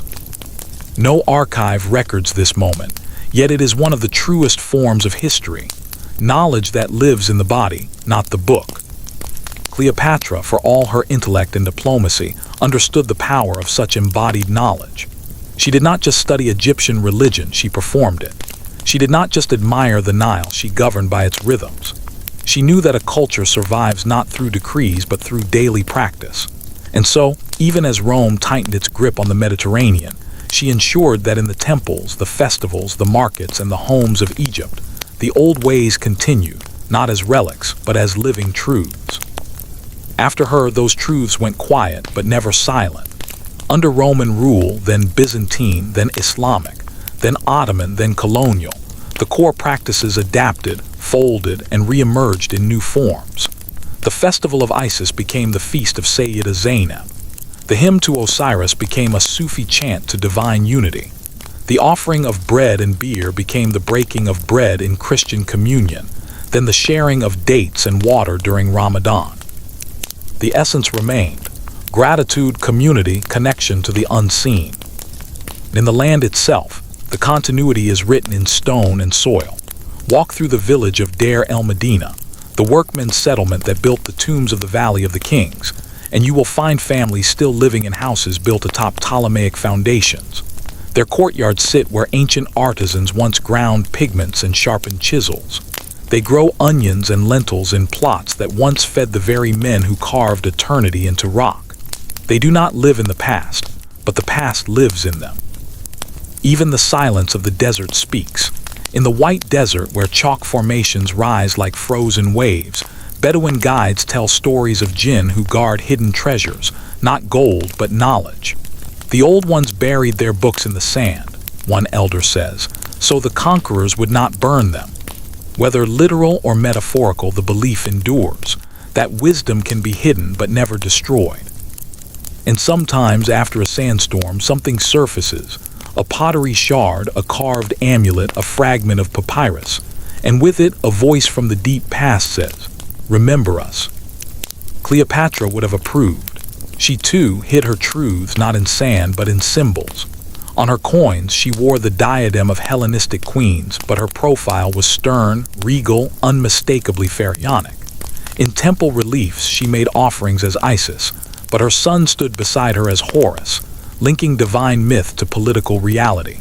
She spoke in codes that her people understood, even as Romans saw only pageantry. Her resistance was not in open war but in representation. This is who I am. This is who we are. Today, that same resistance lives in a graffiti artist in downtown Cairo who paints the Eye of Horus beside a slogan for justice.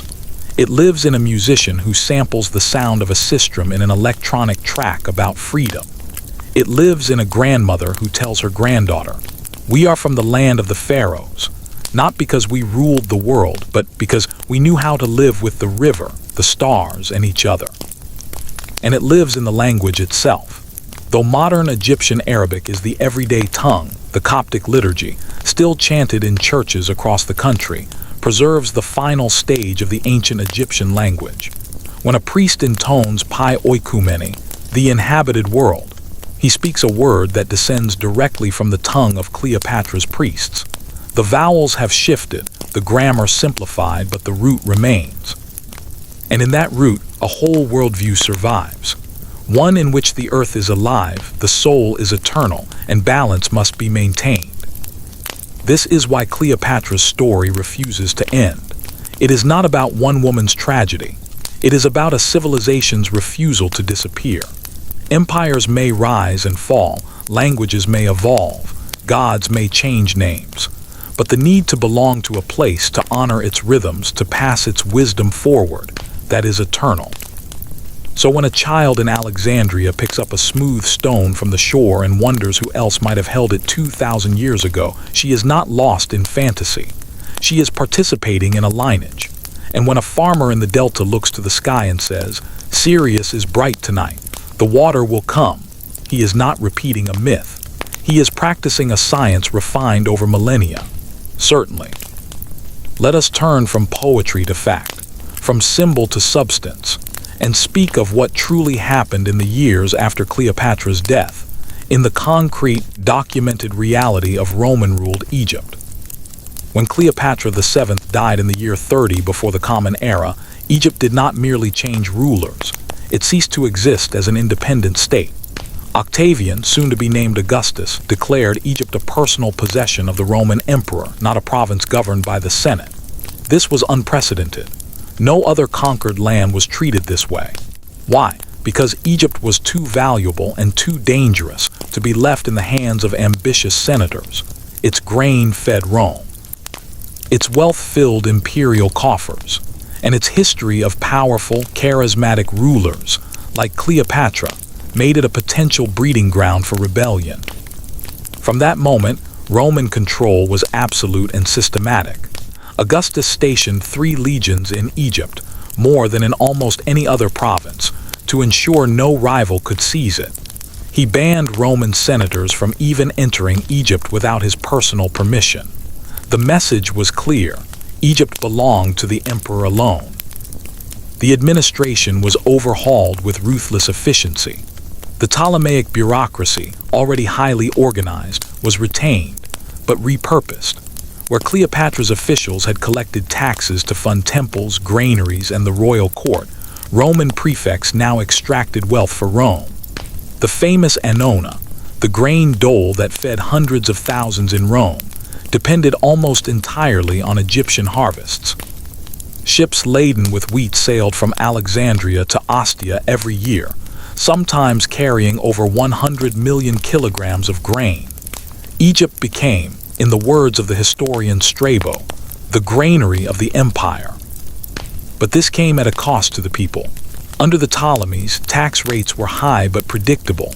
Under Rome, they became heavier and more inflexible. Farmers were required to plant specific crops, mostly grain, and deliver fixed quotas regardless of flood levels or drought. Failure meant debt, imprisonment, or forced labor. Papyri from the 1st century of the Common Era revealed desperate petitions. A widow begging for relief after her husband died owing back taxes. A village elder pleading for delay because the flood was too low. A scribe reporting that half his district had fled to avoid conscription. Yet resistance was not absent. It was just rarely armed. Open revolt was nearly impossible under Roman military occupation. Instead, Egyptians resisted through evasion, hiding grain, underreporting land, bribing officials, or simply abandoning their plots and disappearing into the cities or the desert. Archaeological surveys show that many rural settlements in Middle Egypt shrank or vanished entirely in the early Roman period, a sign not of prosperity, but of strain.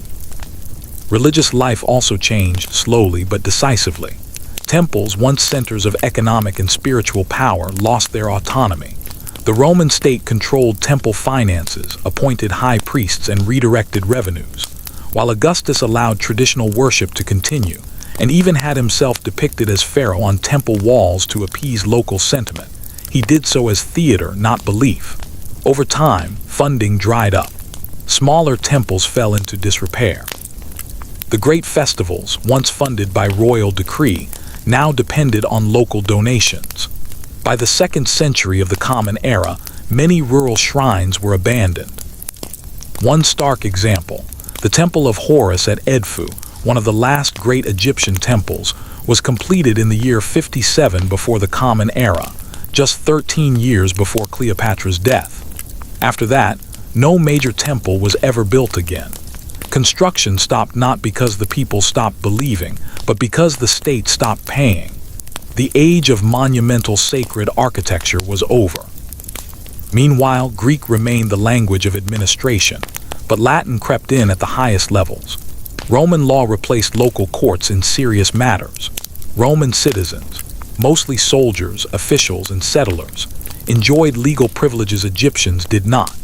A native Egyptian could not become a Roman citizen unless granted special status, which was rare until the year 212 of the Common Era, when Emperor Caracalla extended citizenship to all free inhabitants of the empire. Even daily life bore the marks of subjugation. Roman soldiers, stationed in forts along the Nile and in cities like Alexandria and Thebes, often acted with impunity. Papyri record complaints of theft, assault, and extortion by troops.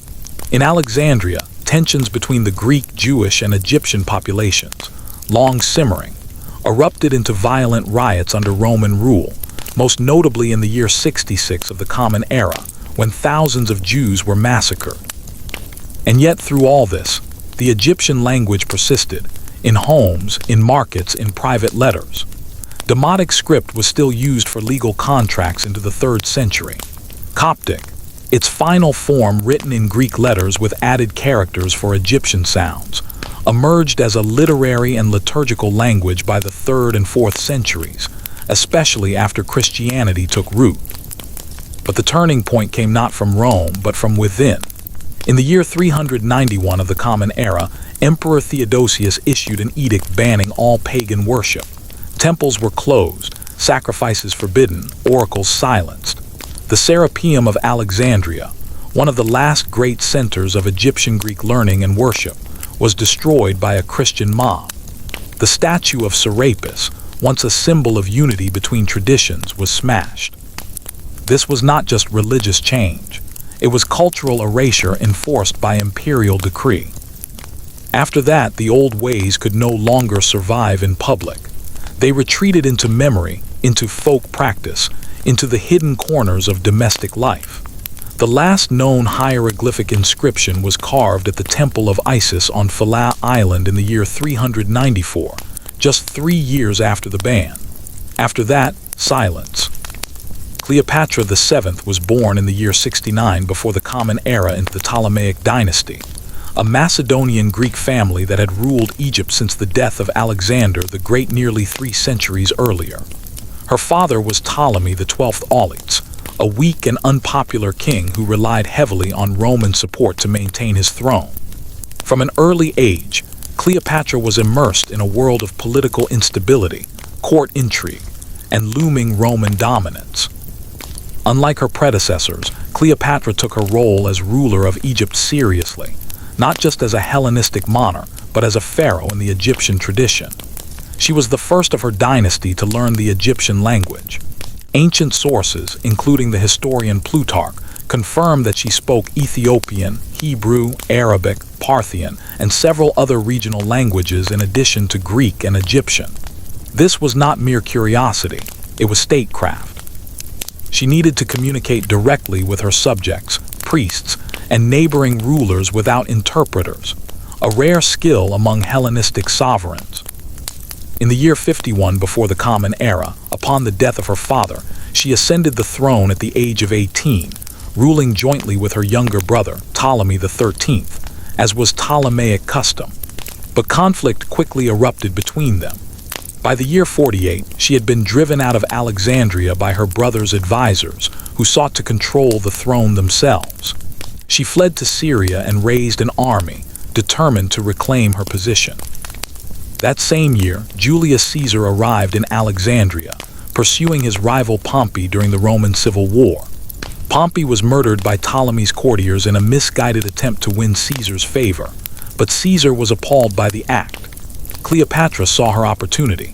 According to Plutarch, she had herself smuggled into Caesar's quarters wrapped in a bed sack, or, in some versions, a carpet, where she impressed him with her intelligence, composure, and command of politics. Caesar, recognizing her as a more reliable ally than her brother, supported her claim to the throne. A brief civil war followed in Alexandria. Ptolemy XIII drowned in the Nile during the Battle of the Nile in 47 before the Common Era.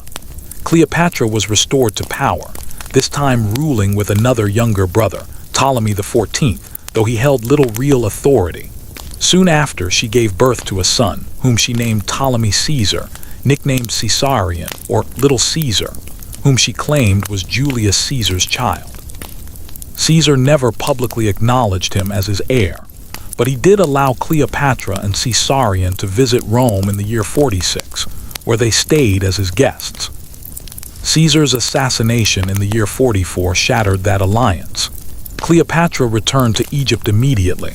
Soon after, she had Ptolemy XIV killed, likely by poison, and elevated Caesarion as her co-ruler, declaring him the true son of Julius Caesar, and thus a legitimate heir to both Roman and Egyptian power. In the power vacuum that followed Caesar's death, Mark Antony emerged as one of the three rulers of Rome in the Second Triumvirate, alongside Octavian and Lepidus.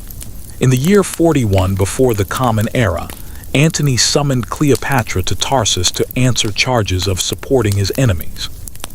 Instead of arriving as a supplicant, she arrived in a lavish display of wealth and theatricality, sailing up the Cydnus River in a golden barge with purple sails, surrounded by attendants dressed as sea nymphs and cupids. The gesture was calculated. She presented herself not as a defeated client queen, but as a goddess, specifically as Aphrodite, come to meet her consort Dionysus, Antony. Antony was captivated. He spent the winter with her in Alexandria, and their alliance quickly became both political and personal. Over the next several years, they formed a partnership that blended Roman military power with Egyptian resources. Cleopatra provided Antony with money, ships, and grain, critical support for his campaigns in the eastern provinces and against the Parthians. In return, Antony granted her significant territories, parts of Syria, Cyprus, Cilicia, and Crete, effectively restoring much of the Ptolemaic Empire's former reach. In the year 34, during the so-called donations of Alexandria, Antony publicly declared Caesarion the true heir of Julius Caesar and proclaimed Cleopatra Queen of Kings, with Caesarion as King of Kings. He also recognized their three children with titles over various eastern lands. To Rome, this was intolerable. Octavian, Caesar's adopted son and Antony's rival, used these acts as propaganda to paint Antony as a traitor under the spell of a foreign queen. He claimed Cleopatra sought to move the capital of the Roman world to Alexandria and place her son on the throne of Rome. Whether true or not, the narrative worked. The Roman Senate declared war, not on Antony, but on Cleopatra, framing the conflict as a defense of Roman civilization against Eastern despotism. The decisive confrontation came at the Battle of Actium in the year 31 before the Common Era. Antony and Cleopatra's combined fleet faced Octavian's forces off the coast of Greece. During the battle, Cleopatra's squadron broke formation and sailed away. Antony followed her, abandoning his troops. The reasons remain debated. Some suggest it was a planned retreat, others panic or betrayal. Regardless, the result was catastrophic. Their forces surrendered or defected. Octavian pursued them to Egypt. By the summer of the year 30, Alexandria was under siege. Antony, believing falsely that Cleopatra had died, fell on his sword. He was brought to her as he lay dying and expired in her arms. Days later, Octavian entered the city. Cleopatra was captured but treated with cautious respect. Octavian wanted to display her in his triumph in Rome. Realizing she would be paraded as a captive, she chose death. According to most ancient accounts, she died by suicide on either the 10th or 12th of August in the year 30 before the Common Era. The method is uncertain. The famous story of the asp, an Egyptian cobra, comes from later Roman sources, particularly Plutarch, who wrote that she applied a poisonous ointment or allowed a venomous snake to bite her. Modern scholars note that cobra venom causes a slow, painful death, unlikely for a controlled suicide. Some suggest she used a poisoned hairpin or a toxic mixture of hemlock, wolfsbane, and opium. Whatever the method, her death was deliberate, private, and on her own terms. Octavian ordered her buried beside Antony in a tomb befitting a queen, though its location remains unknown. He then had Caesarion hunted down and executed, eliminating any rival claim to Caesar's legacy. Cleopatra's other children were taken to Rome and raised by Octavia, Antony's former wife. Her daughter, Cleopatra Selene, later married King Juba II of Mauritania and ruled as queen, continuing a diluted but real Ptolemaic line in North Africa. With Cleopatra's death, the Ptolemaic dynasty ended. Egypt became a Roman province, governed by a prefect appointed directly by the emperor. The era of pharaohs, stretching back over 3,000 years, was over. What happened was not myth but history. A brilliant, multilingual ruler used every tool at her disposal: diplomacy, alliance, motherhood, spectacle, and strategy, to preserve her kingdom in the face of overwhelming Roman power. She nearly succeeded, and though she ultimately failed to keep Egypt independent, her reign marked the final, defiant chapter of ancient Egypt as a sovereign civilization. Cleopatra's death did not echo with the collapse of armies or the fall of cities. It was quiet, deliberate, and final. Yet in that stillness, an entire epoch came to a close. She was the last ruler to bear the full weight of the pharaonic title, the last to speak the language of the people, the last to stand between Egypt and the tide of empire with the authority of both queen and goddess. Her choices, bold, strategic, and deeply human, were not made in pursuit of legend but of survival. She navigated a world where power shifted with the wind, where loyalty was fleeting, and where the fate of a nation could hinge on a single conversation in a candlelit room. She played the game as well as any man of her age, and better than most. That she lost in the end was not for lack of skill, but because the world she fought to preserve no longer had room for sovereigns like her. With her passing, Egypt ceased to be a kingdom and became a possession. The temples still stood, the Nile still flooded, and the people still lived.